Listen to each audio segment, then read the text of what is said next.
दोस्तों, welcome to विद्यालय IAS.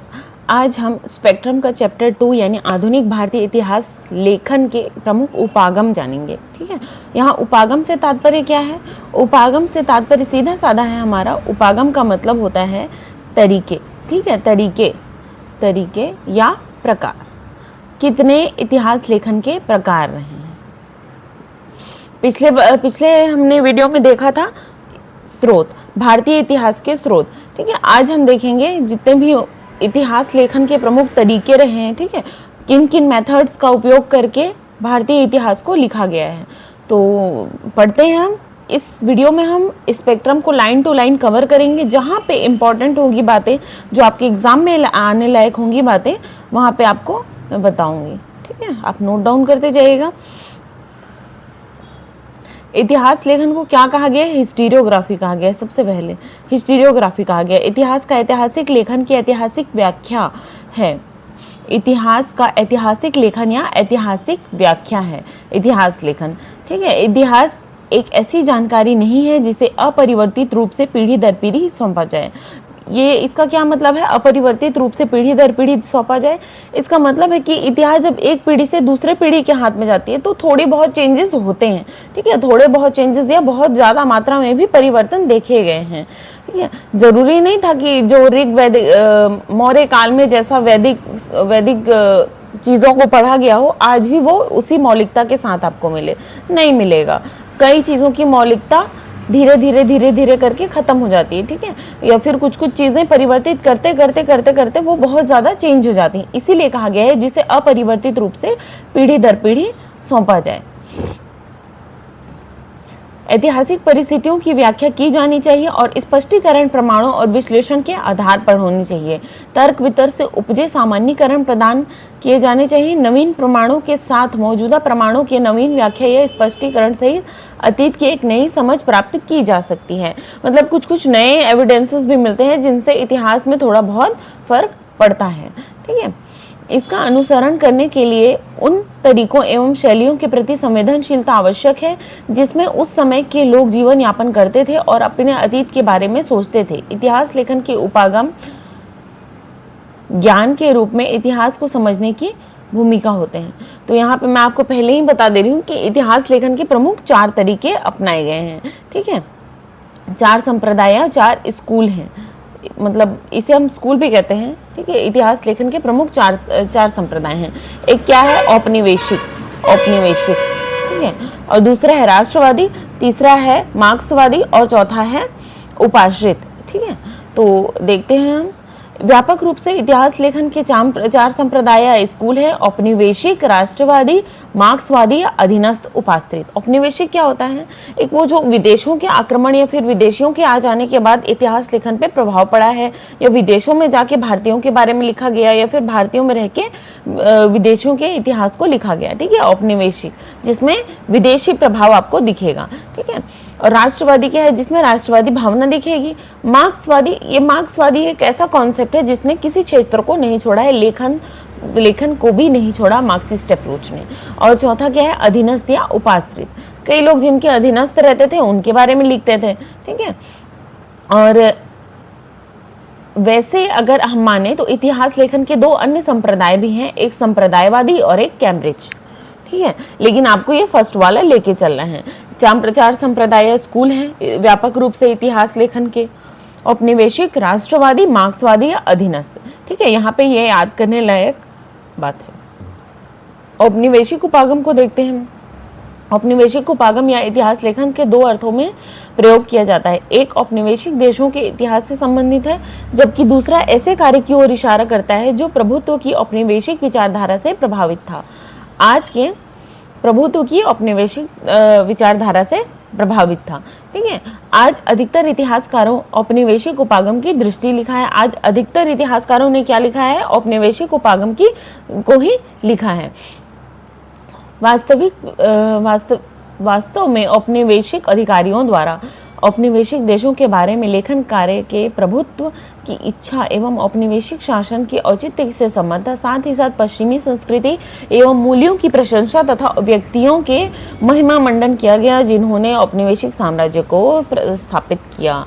वही बात है, ठीक है। औपनिवेशिक ये जो भी विदेशी आक्रमण हुए, ज़्यादातर यहाँ पे बोलना चाह रहा है कब से, ब्रिटिशर्स के आने के बाद से, ठीक है। जितने भी इतिहासकार थे उन्होंने कौन सा अप्रोच लिया है, औपनिवेशिक अप्रोच को लिया, ठीक है, औपनिवेशिक उपागम को लिया है, ठीक है। उसी का प्रभुत्व दिखाई देता है सभी के लेखन कार्य में। जेम्स मिल, mount Stuart, Elphinstone, Vincent Smith एवं अन्यों ने लिखा है कि भारत का इतिहास औपनिवेशिक उपागम का उचित उदाहरण है। इस प्रकार के वर्णन में भारत को अवरुद्ध समाज, पिछड़ी सभ्यता और सांस्कृतिक रूप से निकृष्ट दिखाया गया है, ठीक है, औपनिवेशिक उपागम में, जबकि ब्रिटेन को उत्कृष्ट सभ्यता, उन्नत विज्ञान और प्रौद्योगिकी वाले देश के रूप में महिमा मंडित किया गया है।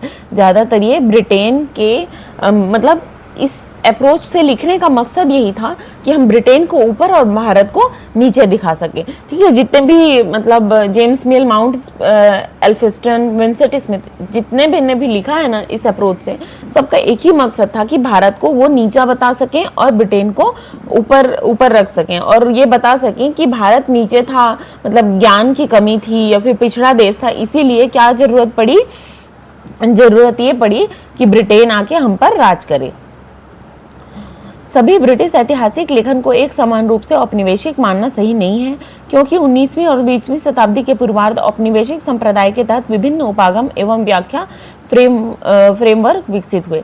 सारगर्भित रूप में अगर हम देखें तो औपनिवेशिक उपागम संस्कृति आधिपत्य स्थापित करने और भारत पर ब्रिटिश शासन के वैधानिक रूप से इतिहास को औचित्य प्रदान करने हेतु विचारधारात्मक प्रयास का एक भाग है। अब देखते हैं राष्ट्रवादी उपागम। राष्ट्रवादी उपागम में क्या बात होगी?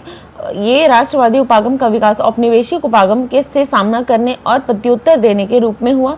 यह भारतीय लोगों और उनके ऐतिहासिक अभिलेख की औपनिवेशिक झूठी निंदा के सम्मुख राष्ट्रीय आत्मसम्मान के निर्माण के लिए एक प्रयास था। इस उपागम के इतिहासकारों ने मौजूदा ऐतिहासिक स्रोतों के विश्लेषण के आधार पर औपनिवेशिक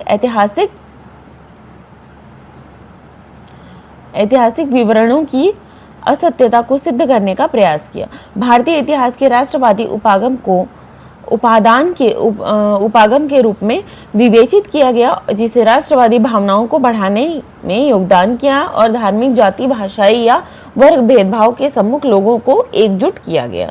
मतलब ये इसका मेन जो राष्ट्रवादी उपागम था, ये औपनिवेशिक उपागम से जो उपजा हुआ जो निंदा थी, भारतीय समाज की जो निंदा थी सब जगह फैली हुई कि भारतीय समाज क्या है, पिछड़ा है, कमजोर है, इसको ही काउंटर करने के लिए राष्ट्रवादी उपागम को क्या करना पड़ा था, जन्म लेना पड़ा। भारतीय लोगों ने इसे लिखा और इसमें उन्होंने समाज की जो भी सत्य बातें थी, जो मतलब जो झूठी खबरें अब तक फैलाई जा रही थी, उसको मिथ को तोड़ने के लिए क्या किया गया, इसमें राष्ट्रवादी उपागम को लाया गया। ठीक है। राष्ट्रवादी उपागम मुख्य रूप से भारतीय इतिहास के प्राचीन और मध्यकालीन युग के बारे में वर्णन करता है। यह आधुनिक काल में मौजूद नहीं था और स्वतंत्रता प्राप्ति के पश्चात अस्तित्व में आया।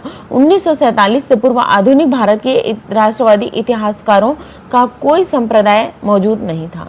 ठीक है, ये यहाँ पे एक लाइन है, 1947 से पूर्व आधुनिक भारत के राष्ट्रवादी इतिहासकारों का कोई संप्रदाय या मतलब मौजूद नहीं था। क्यों नहीं था? क्योंकि लिखने ही नहीं देते थे। ठीक है, आज़ादी से पहले ब्रिटिशर्स के बारे में कुछ भी छाप दो ना, तो फिर वो क्या करते थे, जेल में डाल देते थे या फांसी दिलवा देते थे, सजा हो जाती थी काला पानी की। ठीक है, यही सब होता था। इसीलिए 1947 से पूर्व आधुनिक भारत के राष्ट्रवादी इतिहासकारों का कोई संप्रदाय मौजूद नहीं था। सब 1947 के बाद आए। ठीक है, उसके बाद उन्होंने क्या किया, लिखना स्टार्ट किया। दादा भाई नौरोजी, महादेव गोविंद रानाडे, जीवी जोशी, ठीक है, आरसी दत्त, केटी तेलंग, जी के गोखले, गोपाल कृष्ण गोखले, ठीक है, डीई वाचा और गैर एकेडमिक राष्ट्रवादी अर्थशास्त्रियों द्वारा 19वीं शताब्दी के अंत में उपनिवेशवाद की विस्तृत एवं वैज्ञानिक आलोचना विकसित की गई। 20वीं शताब्दी के पूर्वार्ध में K T Shah, V C Kale, C M Vakil, D R Gadgil, ठीक है, D R Gadgil, Gyanchand, V K R V Rao, ठीक है। वाडिया और मर्चेंट जैसे कई एकेडमिक अर्थशास्त्रियों ने उनके पदचिन्हों का अनुसरण किया। देखिए 19वीं शताब्दी के अंत में, यानी क्या बोल रहा है ये, जो 1800 से 1900 के बीच चलेगा, ये 19वीं शताब्दी होगी। ठीक है। इसमें जितने भी आए सब गैर एकेडमिक थे। कौन कौन आए? दादा भाई नौरोजी, महादेव गोविंद रानाडे, जीवी जोशी, आरसी दत्त, केटी तलांग, ठीक है, गोपाल कृष्ण गोखले, डी.ई. वाचा, ठीक है, डी.ई. वाचा। और उसके बाद 20वीं शताब्दी के बाद जितने भी आए, मतलब ये 1900 से 2000 के मध्य, ये सब एकेडमिक लोग थे। ठीक है। केटी शाह, वीसी काले, सीएम वकील, डी.आर. गडगिल, ज्ञानचंद, वी.के.आर.बी. राव, वाडिया और मर्चेंट जैसे लोग।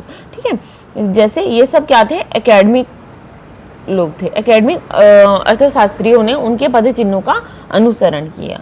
राष्ट्रीय उपागम और ये सभी अर्थशास्त्री थे। ठीक है। जिन्होंने लिखा 1800 से 1900 के बीच भारतीय अर्थव्यवस्था के बारे में। और उसके बाद किन्होंने लिखा? ये एकेडमिक लोगों ने लिखा। राष्ट्रवादी उपागम ने सामाजिक सुधार आंदोलनों को उचित स्थान दिया, लेकिन उनका इस ओर आलोचनात्मक दृष्टिकोण नहीं रहा और उन्होंने अक्सर निम्न जाति और जातियों द्वारा चलाए गए मुक्ति आंदोलनों की उपेक्षा की। राष्ट्रवादी उपागम सामाजिक सुधार आंदोलनों को उचित स्थान दिया, लेकिन उनका इस ओर आलोचनात्मक दृष्टिकोण नहीं रहा। उन्होंने अक्सर, मतलब जो ये राष्ट्रवादी उपागम के लोग रहे ना, ये सामाजिक सुधार आंदोलनों में तो भाग लेते थे, लेकिन ये जो निम्न जाति के आंदोलन चल रहे थे, मतलब अपने अपने प्रॉब्लम्स को लेकर, उसके साथ ये कभी नहीं रहे हैं। ठीक है। ये उसकी उपेक्षा करते रहे। उनका ऐतिहासिक विकास और भारत की उत्कृष्टता को सिद्ध करने के प्रयास में भारतीय सामाजिक संस्थाओं के ऐतिहासिक मूल्यांकन की उपेक्षा कर दी। कुल मिलाकर इस उपागम ने आर्थिक, सामाजिक और सांस्कृतिक इतिहास की उपेक्षा की। ये वाली लाइन सबसे ज़्यादा इम्पोर्टेंट है आपका मेंस, अगर मेंस कभी मतलब मेंस अगर आप किसी भी पीएससी का, एमपीपीएससी, यूपीपीएससी या फिर सीजीपीएससी, यूपीएससी का मेंस अगर आप लिख रहे हैं, तो ये लाइन बहुत ही इंपॉर्टेंट हो सकती है। ठीक है। जो राष्ट्रवादी उपागम थे, इसकी प्रमुख कमियों में क्या है? आर्थिक, सामाजिक और सांस्कृतिक इतिहास की उपेक्षा की। इन्होंने क्या किया? निम्न वर्ग और जनजातियों द्वारा चलाए गए मुक्ति आंदोलनों की हमेशा उपेक्षा की। ठीक है। उनको सपोर्ट नहीं किया इन्होंने। अब देखते हैं मार्क्सिस्ट अप्रोच। मार्क्सिस्ट अप्रोच इसकी बहुत अच्छी उपेक्षा करता है। मार्क्सिस्ट अप्रोच कुछ हद तक अच्छा लगता है मुझे। मार्क्सवाद ने उल्लेखनीय रूप से भारतीय इतिहास लेखन की अधिकांश प्रवृत्ति को किसी न किसी तरीके से प्रभावित किया। भारतीय इतिहास के सभी क्षेत्रों में, चाहे इसे काल या विषय द्वारा विभाजित करें, मार्क्सवादी इतिहासकारों ने महत्वपूर्ण योगदान दिया। विभिन्न क्षेत्रों में उनके कार्यों ने इतिहास लेखन के मार्ग या दिशा को परिवर्तित किया। औपनिवेशिक साम्राज्यवादी संप्रदाय की तरह मार्क्सवादी इतिहासकारों ने औपनिवेशिक स्वामियों एवं अधीनस्थ लोगों के हितों के बीच प्रारंभिक संघर्ष और विरोध को स्पष्ट रूप से देखा। राष्ट्रवादियों के समान वे भारतीय समाज के विभिन्न वर्गों के लोगों के बीच अंतर विरोधों के प्रति भी पूरी तरह सजग रहे। ठीक है। हालांकि उनमें से कुछ विशेष रूप से, जैसे रजनी पामदत्त, ये प्रसिद्ध मार्क्सवादी लेखक हैं। ठीक है। प्रारंभिक साम्राज्यवादी विरोधी संघर्षों और द्वितीय अंतर विरोधों के उपचार को समन्वित करने में पूरी तरह असफल रहे और औपनिवेशिक विरोधी संघर्ष को वर्ग या सामाजिक संघर्ष से संतुलित करने का प्रयास किया। मार्क्सवादी इतिहासकारों ने भारतीय राष्ट्रीय आंदोलन को भी संरचित या बुजुर्वा आंदोलन के रूप में देखने का प्रयास किया। इसे मुक्त या सर्ववर्गीय रूप से उपेक्षा की। अधीनस्थ या उपाश्रित। अधीनस्थ या उपाश्रित अध्ययन शीर्षक ऐसे विवरणों की श्रृंखला है जिसे शुरू में रंजीत गुहा के संपादकत्व में प्रकाशित किया गया था। किसके प्रारंभ कर ये ऐसे कर देगा कि रजनी पामदत्त मार्क्सिस्ट अप्रोच आपको क्या कर देगा? अप्रोच दे देगा, उसके प्रमुख लेखक दे देगा। ठीक है। तो हमको याद रहना चाहिए कि हमने गोपाल कृष्ण गोखले इन सबको कहाँ पे पढ़ा है? राष्ट्रवादी में पढ़ा है। ठीक है। औपनिवेशिक काल में हमने किनको पढ़ा?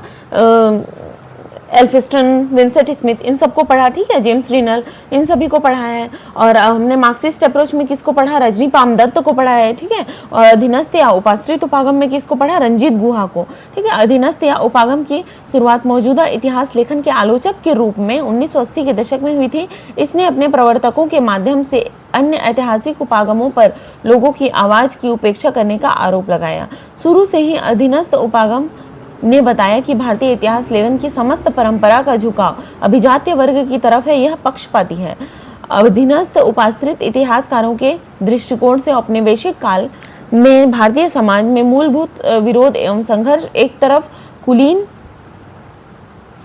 और विदेशी, भारतीय और विदेशी दोनों, और दूसरी तरफ उपाश्रितों के बीच था, न कि उपनिवेशवाद और भारतीय लोगों के बीच। वे विश्वस्त थे कि भारतीय लोग कभी भी एक साझा साम्राज्यवाद विरोधी संघर्ष में एकजुट नहीं हुए थे। इसके बावजूद वे मानते थे कि दो भिन्न आंदोलन या धाराएं थी, एक उपाश्रितों की वास्तविक साम्राज्यवाद विरोधी धारा और दूसरा कुलीन की, ठीक है। झूठी राष्ट्रीय आंदोलन धारा, कुलीन धारा भारतीय राष्ट्रीय कांग्रेस के पदाधिकारियों के नेतृत्व में कुलीनों के बीच शक्ति के लिए संघर्ष हेतु एक झुंड से थोड़ा अधिक थी।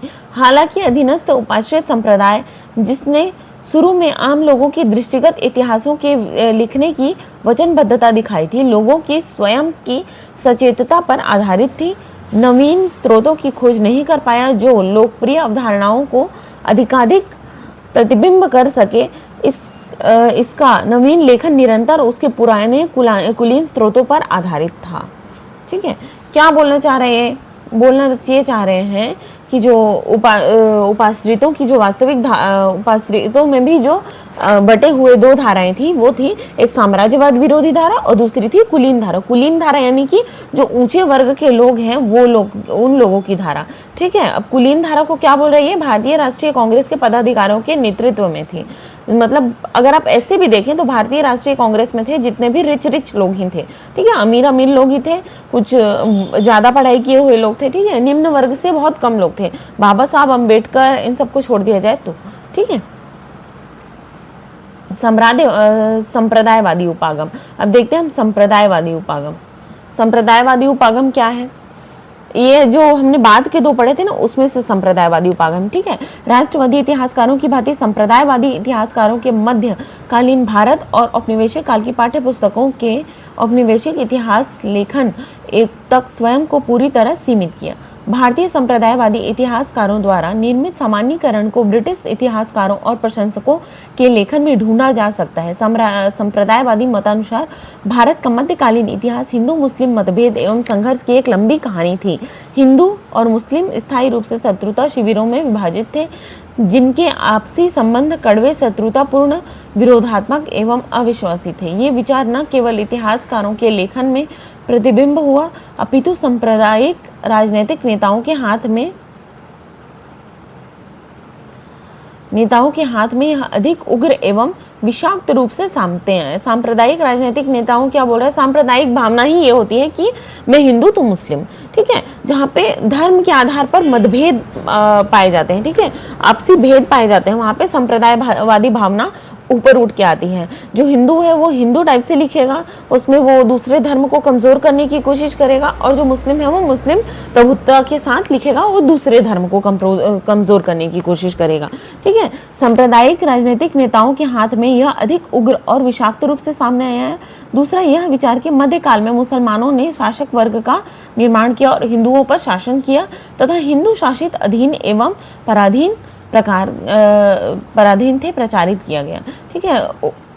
मुगल काल, जैसे मुगल काल या दिल्ली सल्तनत में अगर हम देखें तो यहाँ पे क्या हो रहा है कि जो मुस्लिम है वही शासक बन रहे हैं और वो हिंदुओं पे शासन कर रहे हैं, तो ठीक है। तो इस काल में जितने भी लेखन लिखे गए ना, उसमें जो भी हिंदू शासित राज्य थे उनको कमजोर बताने की कोशिश की गई और उनको अधीन बताने का प्रयास किया गया, और ये कहा गया कि हिंदुओं पर शासन मुस्लिम कर रहे हैं, ठीक है।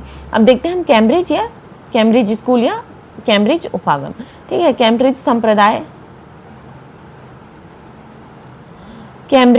संप्रदाय उपागम का मत है कि औपनिवेशिक काल के दौरान भारतीय समाज मूलतः क्षैतिज एवं लंबवत भागों द्वारा चरितार्थ हुआ। भारतीय राजनीति का स्थानीय एवं क्षेत्रीय सरदारों के बीच गुटीय शत्रुता एवं प्रतिस्पर्धा द्वारा सीमांकन हुआ। इस प्रकार उनके मतानुसार औपनिवेशिक शासन के अंतर्गत मूलभूत विरोधी साम्राज्यवाद और भारतीय लोगों के बीच नहीं था, अपितु भारतीयों के बीच था। मूलभूत विरोध साम्राज्यवाद और भारतीय लोगों के बीच नहीं था, अपितु भारतीयों के बीच था। इसके अतिरिक्त कैम्ब्रिज स्कूल इतिहासकार कहते हैं कि भारतीय राष्ट्रवाद भारतीय लोगों का औपनिवेशिक शोषण करने के विरुद्ध संघर्ष का उत्पाद नहीं था, अपितु ब्रिटिश शासकों द्वारा प्रदत्त लाभों को प्राप्त करने के लिए भारतीयों के बीच था। ये क्या बोल रहा है कैम्ब्रिज स्कूल? कैम्ब्रिज स्कूल में जितने भी लेखन लिखे गए उसमें ये बताया जा रहा है कि जो प्रमुख संघर्ष था वो भारतीयों और ब्रिटिशर्स के बीच नहीं था। ये किसके बीच था? जो ब्रिटिशर्स लाभ दे रहे हैं उसे पाने के लिए एक भारतीय का दूसरे भारतीय के साथ था। ठीक है, एक भारतीय का दूसरे भारतीय के साथ था। राष्ट्रीय आंदोलन ने महान नेताओं से प्रेरित नहीं था, ये क्या मानता है? हाँ, राष्ट्रीय आंदोलन के नेता महान विचारों से प्रेरित नहीं थे, अपितु मिलने वाले जो भौतिक लाभ थे, शक्ति जो भी ब्रिटिशर से मिलने वाले लाभ थे उससे वो क्या हो रहे थे? प्रेरित हो रहे थे।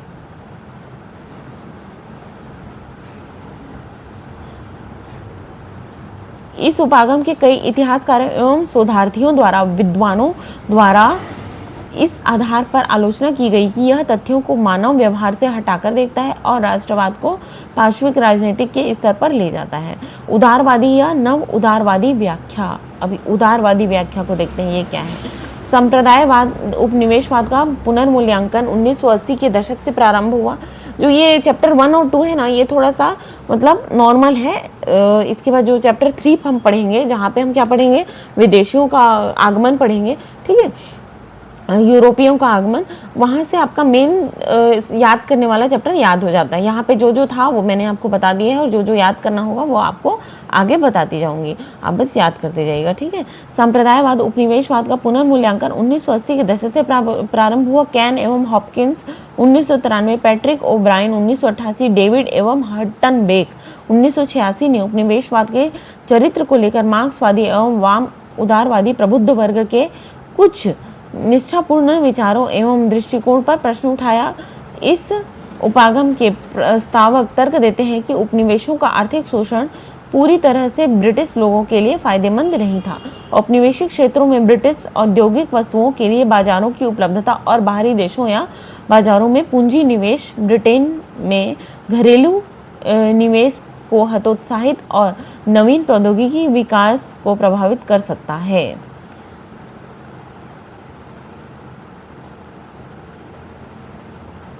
नारीवादी उपागम को देख लेते हैं। नारीवादी उपागम में क्या की जाएगी?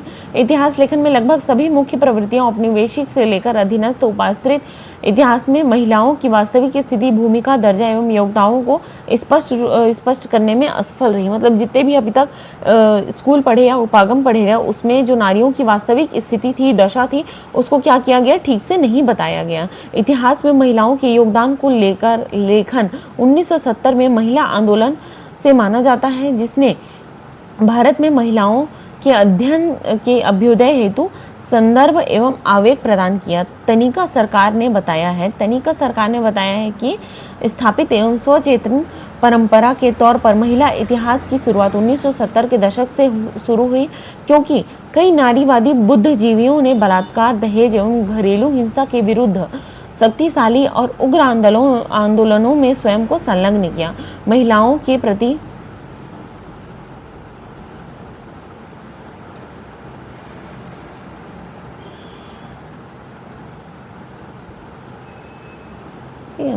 प्रति लेखन B.R. नंदा द्वारा संपादित इंडियन वुमेन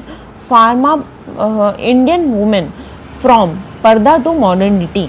ठीक है, B.R. नंदा ने इसे लिखा है। इंडियन वुमेन फ्रॉम पर्दा टू मॉडर्निटी जैसे कार्य के साथ शुरू हुआ। महिलाओं की अत्यंत दयनीय स्थिति को पंडिता रमाबाई द्वारा लिखित the high cast Hindu women 1887, the high cast Hindu women, ठीक है, और कैथरीन मेओ द्वारा लिखित मदर इंडिया। मदर इंडिया पे क्या किया गया? फिल्म भी बनाया गया है। मदर इंडिया लिखी कब गई थी? 1927 में लिखी गई थी कैथरीन मेओ के द्वारा। ठीक है, भारतीय सभ्यता में महिलाओं की स्थिति और दर्जे से संबंध अन्य लेखकों में BC law, women in Buddhist literature 1927, IB Horner, women under primitive Buddhism 1930 और AS Altekar, the position of women in Hindu civilisation from the pre historic times to present 1938 प्रमुख हैं। ठीक है, क्या क्या प्रमुख हैं? पंडिता रमाबाई ने क्या लिखा है? पहले BR नंदा ने क्या लिखा? फ्रॉम पर्दा टू मॉडर्निटी। ठीक है, फिर पंडिता रमाबाई का क्या है? पंडिता रमाबाई ने लिखा the high cast Hindu women. फिर कैथरीन म्यो ने लिखा है मदर इंडिया 1927 में, और BC law, women in Buddhist literature 1927 में लिखा गया है। ठीक है, 1927 में लिखा गया है। इन सबको याद करते जाइएगा, आ सकता है एग्जाम में। IB Horner, women under primitive Buddhism 1930 में। AC Altekar, the position of women in Hindu civilisation from the pre historic times to the present, मतलब the position of women in Hindu civilisation from the pre historic times to the present 1938 में लिखा गया है। ठीक है, अब देखते हैं हम प्रमुख विचार इस चैप्टर से हमको क्या क्या निकल के आते हैं। दिन ब दिन सैकड़ों हाजिर जवाब बाबू उनके अंग्रेज अत्याचारों के खिलाफ अपने क्रोध रोष को बेहद तीक्ष्ण और प्रभावी समालोचना के तहत सामने रख रहे हैं। इस प्रकार इसमें कोई शंका नहीं है कि इन अखबारों को पढ़ने वाले के मस्तिष्क में गंभीर विश्वास उपजेगा कि हम सभी समस्त मानव जाति के शत्रु हैं, और विशेष रूप से भारत के। डफरिन क्या कहता है इसमें? बीच बीच में कोटेशन आता है। ठीक है, बीच बीच में। हाल के वर्षों में भारत के इतिहास का सृजन बेहद तीव्र हो गया है तथा इसकी कुछ प्रमुख व्याख्या का आह्वान किया गया है। इसके दो तरफा कारण है भारतीय परिदृश्य में होते परिवर्तनों को तथ्यों। डफरिन का कार्यकाल रहा है 1985 में क्या हुआ था? कांग्रेस की स्थापना हुई थी। डफरिन का ही कार्यकाल था वो भी। ठीक है, 1885 में कांग्रेस की स्थापना हुई थी। 1886 में इसने ये कोटेशन दिया था। क्या कोटेशन दिया था? कि हाल के वर्षों में भारत के इतिहास का सृजन बेहद तीव्र हो गया है तथा इसकी कुछ व्याख्या का आह्वान किया जा रहा है। इसके दो तरफा कारण है भारतीय परिदृश्य में होते परिवर्तनों को तथ्यों की पुनर्व्याख्या की आवश्यकता है और भारतीय इतिहास के जरूरी तत्वों के बारे में इतिहासकारों के दृष्टिकोण में होते परिवर्तन। कुछ इतिहासकारों ने विलंब से शुरू नवीन प्रवृत्ति, जिसे इसके प्रस्तावकों द्वारा उपाश्रित उपागम के रूप में विवेचित किया गया, जिसने सभी पूर्व के ऐतिहासिक लेखन मार्क्सवादी परिप्रेक्ष्य पर आधारित समेत को नकार दिया है। इस चैप्टर से क्या निकल के आता है? सारांश बहुत ही इंपॉर्टेंट होता है। सारांश, ठीक है, सारांश हर चैप्टर का, स्पेक्ट्रम के हर चैप्टर का सारांश बहुत ज़्यादा इंपॉर्टेंट है। ठीक है, चैप्टर अगर आप नहीं भी पढ़ते हैं तो चैप्टर की आपको ज़्यादा तो नहीं बोलूँगी मैं, लेकिन 30% बातें आपको सारांश में मिल जाएंगी। ठीक है, बाकी आपको पूरा चैप्टर ही पढ़ना है, पर हम सारांश पे विशेष जोर देंगे। सारांश क्या है इसका? James Mill, Elphinstone, V Smith और अन्य इतिहासकारों एवं लेखकों द्वारा प्रस्तुत औपनिवेशिक उपागम ने भारत को अवरुद्ध एवं पिछड़े समाज एवं सभ्यता के तौर पर चित्रित किया, जबकि अपने देश ब्रिटेन को गौरवशाली के रूप में प्रस्तुत किया। इस उपागम ने भारत का ब्रिटिश द्वारा औपनिवेशीकरण को न्यायोचित ठहराया, मतलब सही ठहराया है। ठीक है, इसके औपनिवेशिक उपागम में, राष्ट्रवादी उपागम में औपनिवेशिक उपागम के दावों को नकारा गया। ब्रिटिश शासन द्वारा भारत के शोषण को प्रस्तुत किया गया। मार्क्सिस्ट अप्रोच में क्या होता है? मार्क्सिस्ट अप्रोच में भारत में इतिहास लेखन की कला को प्रभावित किया गया। मार्क्सवादी उपागम ने औपनिवेशिक के साथ ही साथ राष्ट्रवादी उपागम की मूलभूत कमजोरियों को सामने रखा। संप्रदायवादी उपागम क्या कहता है?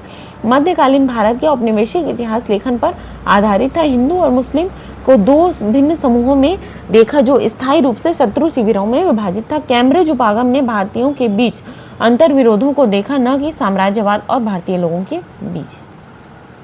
तो आज अच्छा, उपाश्रित उपागम ने लोगों की आवाज की उपेक्षा करने का आरोप मौजूदा सभी उपागमों पर लगाया। यद्यपि उसने लोगों की स्वचेतना पर आधारित नवीन इतिहास लिखे जाने का दावा किया, तथापि यह अपने कार्य में सफल नहीं हो पाया। उदारवादी और नौ उदारवादी उपागम की शुरुआत 1980 के दशक में इंग्लैंड में हुई। इस उपागम के अनुसार भारत में ब्रिटिश शासन उतना दमनात्मक या शोषणात्मक नहीं था जितना वाम राष्ट्रवादी उन्मुख उपागम ने इसे प्रचारित किया। इसके प्रस्तावकों में पैट्रिक ओब्रायन, कैन, हॉपकिंस और हट्टनबेक प्रमुख हैं। भारत में नारीवादी उपागम की शुरुआत 1970 के दशक में हुई। बाकी जितने राइटर और उनके जितने बुक हैं उन सभी को पढ़ने के लिए आपको पूरा चैप्टर देखना ही पड़ेगा, ठीक है। तो इस वीडियो को आप देखिए, ज़्यादा से ज़्यादा शेयर करें। और हम अगला जो चैप्टर पढ़ेंगे, यूरोपियों का आगमन, ब्रिटिश शासन का सुदृढ़ीकरण, ये बहुत ही इंपॉर्टेंट होने वाला है। तो इकाई 2 हम पढ़ेंगे। तो तब तक के लिए थैंक यू फॉर वॉचिंग। और अगर आप अभी तक विद्यालय के सदस्य नहीं बने तो प्लीज़ चैनल को सब्सक्राइब करें, वीडियो को लाइक करें, ज़्यादा से ज़्यादा शेयर करें। आप मुझे सपोर्ट सिर्फ सब्सक्राइब करके और लाइक करके ही कर सकते हैं। कोई भी कमी हो या फिर कुछ सुधार करना हो तो वो मुझे कमेंट बॉक्स में ज़रूर बताएं। और थैंक यू फॉर वॉचिंग।